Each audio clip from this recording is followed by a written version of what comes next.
Okay, I know I said that we're going to be using things that people might not have. I reckon most people don't have one of these, which is a printer, but I thought I'd show you it, and I'll show you a real low tech of doing it, which no matter what you've got, you'll be able to do this. Honestly, it's great. Masking tape, ordinary masking tape. Go to this camera.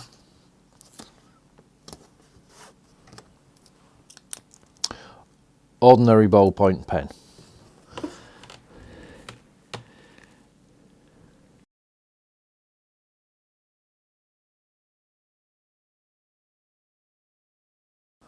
And there we have a sticky label.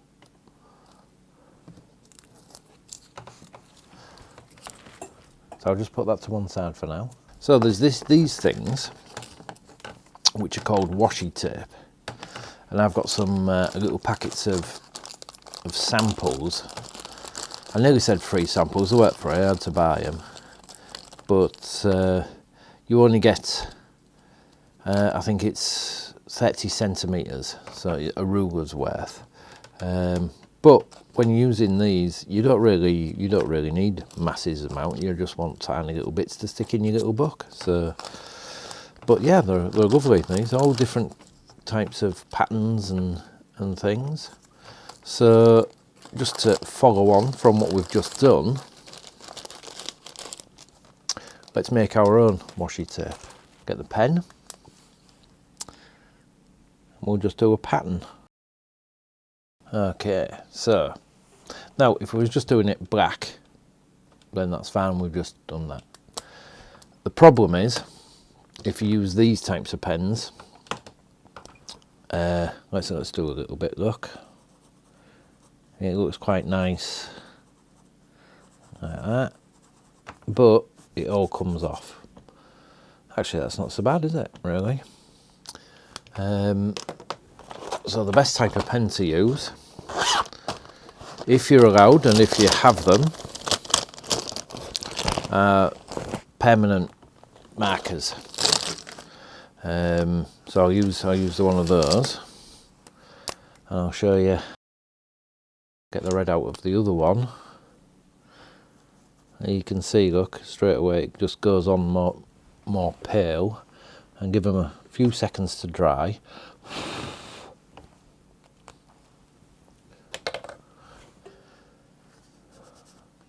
There we go, look there. Actually, that's worked quite well. I thought that would smudge, and it hasn't. Let's do another one.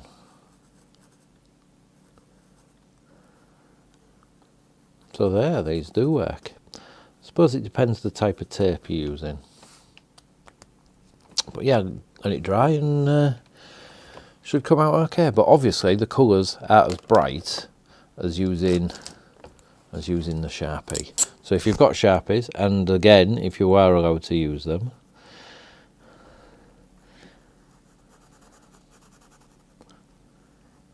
then it's making your own washi tape.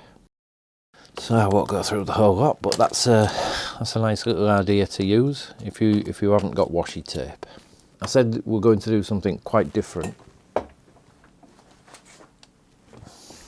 So I've got this. It's a very glossy, sort of magazine-y type thing. What I like about this, for doing what we're going to do now, is it's got a dark background. All the background's really, well, it's just black. So now look at this. This is what I've done with it. So I stuck a piece of paper over there, and then I've stuck photographs on, and then this is washi tape around the edge, and then I just drew some lines and then just coloured them in with pencil crayons, because that was just ordinary paper. Now this is done with these, which are white pens, and they're pretty much draw on anything, so I'll show you this. Don't know, I'll underline this. But because it's such a shiny surface, can you see it doesn't work completely all the time, because it is so shiny.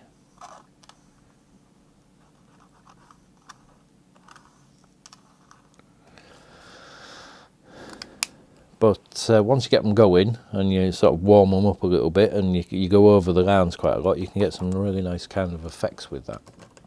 Yeah, but what have I done this with? And I'll show you the next page. What have I done this with?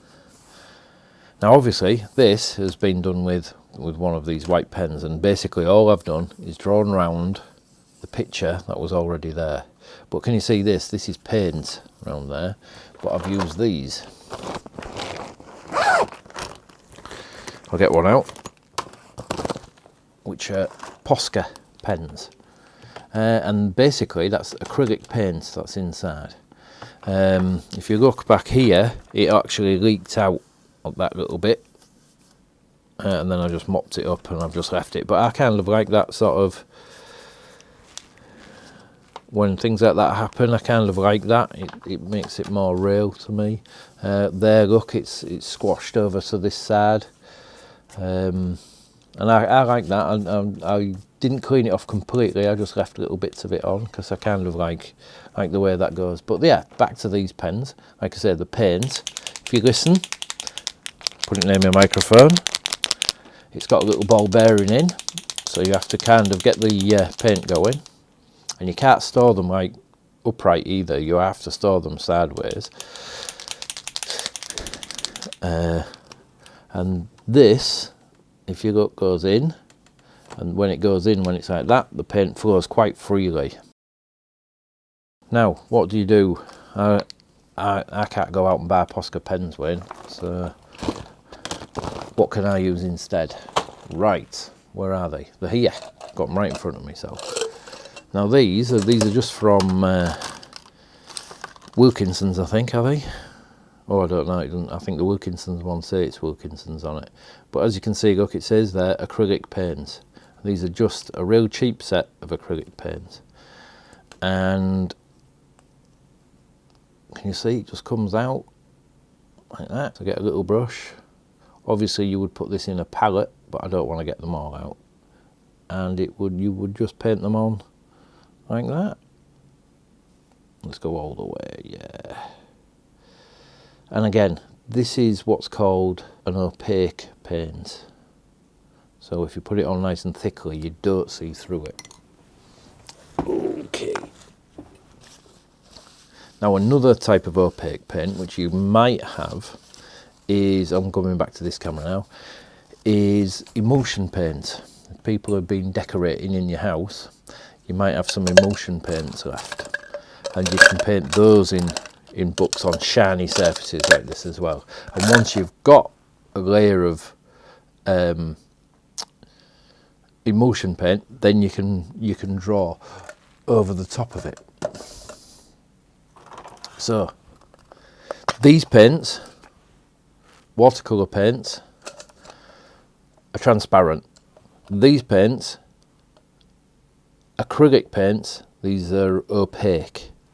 That's the big difference between the two. They're both are water soluble. If you get this on you, this one, the watercolour paints on you, you can just put them in your clothes in the washing machine and they'll wash fine. If you get these paints on you, you have to wash it off straight away, get loads and loads of water on it, and then it comes off. If you leave it to dry, it's pretty much on for the rest of your life. So, not on your hands, obviously, on your clothes.